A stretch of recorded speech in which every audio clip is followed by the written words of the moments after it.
Welcome to my channel, Palembang Info Viral. Segala berita viral ado di sini. Support terus kami dengan cara subscribe, like, and share. Terima kasih. Terlihat kejadian mengerikan dialami oleh tim advokat dari kantor hukum Titis Rahmawati.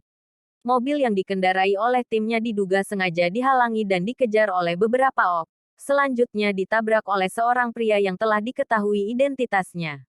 Kejadian terjadi di dalam kebun sawit di kawasan Sungai Lilin, Kabupaten Musi, Banyuasin. Untuk motif belum diketahui. Dari rekaman video, suasana menegangkan begitu terlihat. Mundur dikit. Mundur bisa. Untuk kiri. Nah, sikat om. Sikat. Bismillahirrahmanirrahim. Bismillahirrahmanirrahim. Laju. Apa biar ini nombor. Jangan kita yang ngomong tadi. Jangan ditendang, Pak. Ya, Aris masuk kanan. Ini Aris ya. Bukan. tidak. Di belakang. Bisa kok. Nah, maju. Kayaknya no. Enggak, dia turun.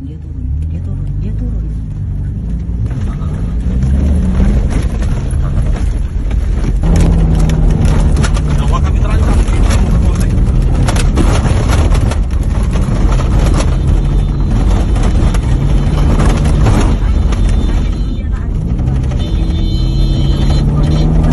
Oh, dia ngajak kanan kiri.